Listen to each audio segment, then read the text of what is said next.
And now ANN7 reporter Kalden Ongmu joins us live from Johannesburg. A very good morning to you, Kalden. We understand that you do have a guest with you. What more can you tell us at this point? Definitely, I have a chairperson of the ANC Johannesburg, Sasa Mangani, who's also one of the organizers. But just to give you more brief, we'll speak to him rather than just giving us what is really happening here. Thank you so much for speaking to us, Mr. Mangani. You all cited that you all told the public to stay away, mainly because of the securities here. But police are also here to give protection. Do you think small attendance from people made you all cancel this march today? Look, there were lots of security risk for our people. There were lots of threats, and we couldn't risk their lives for them to come here and be confrontational.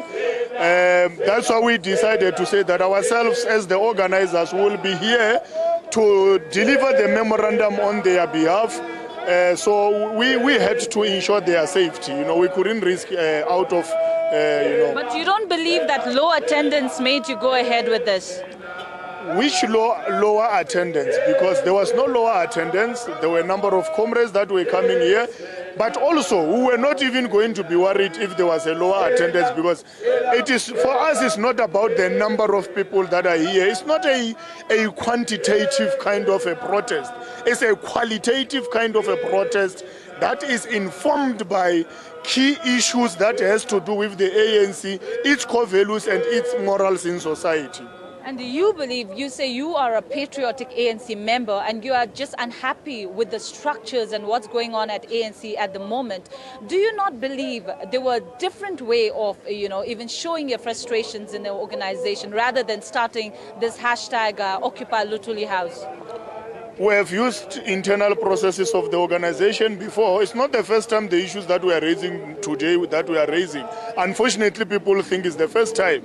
We raised them even after the Constitutional Court ruling, and unfortunately, internal organizational processes and structures were never respected even by our national leadership, because they never subjected President Zuma into correct structures for them to decide in terms of whether he has integrity to can continue leading the ANC or not, because the integrity will have made that determination.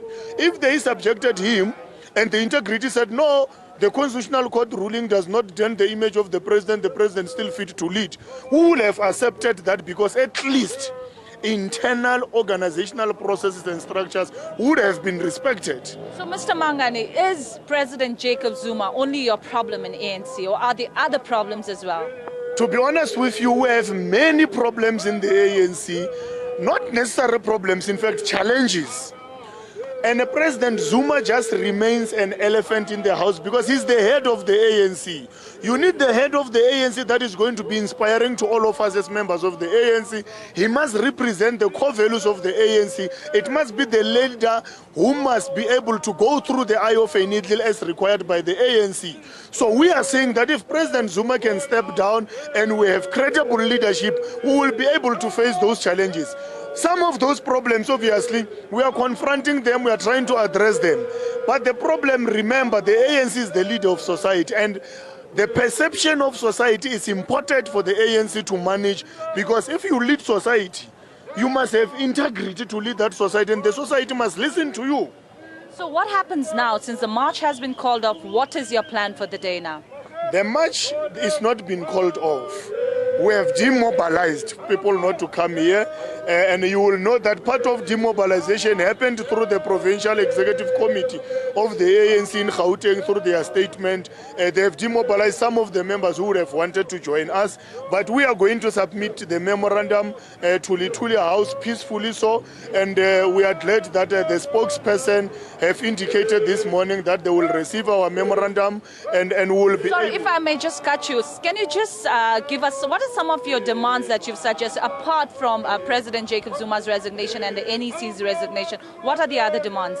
We made a call to say that, you see, for them to resign, it will not be enough to assist the ANC moving forward.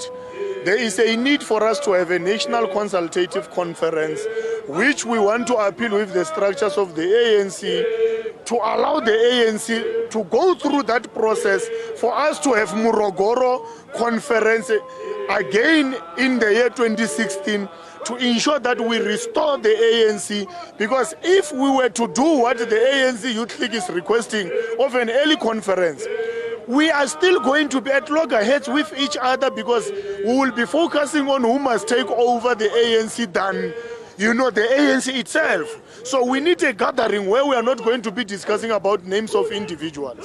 Thank you so much for speaking to us, Mr. Mangani. We'll catch up with you a bit later. That was the ANC Johannesburg chairman, Mr. Mangani, speaking to us, saying they have not called off the march, but definitely they have asked some of the people coming here, the general public, to stay away, citing that, you know, the large number of police presence as well as the MKA, MVA soldiers' presence here will intimidate them. But they said they will definitely give the memorandum of demands to the ANC headquarters sometime during the midday here.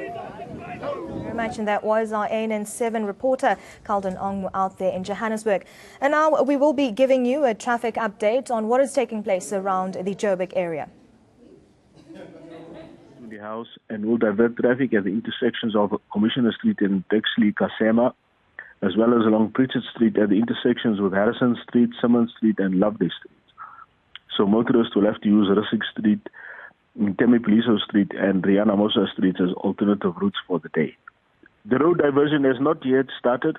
It will happen when it is necessary, and it will remain closed for as long as is necessary. So it's advisable for motorists to avoid the area anywhere near to Luthuli House for today. They can use Rissik Street and Rihanna Musa Street as well as in Temi Poliso Streets as alternative routes. What I can confirm is that there is a heavy police presence in the area, and all of the streets are currently being monitored very closely. The roads that must be avoided for today is the Bexley Kasema at the intersection with Commissioner Street, and also Pritchard Street with the intersections of Simmons Street, Loveday Street and Harrison Streets. So motorists can focus on Rissik Street. That can be used, as well as Rihanna Musa and Temi Poliso Streets.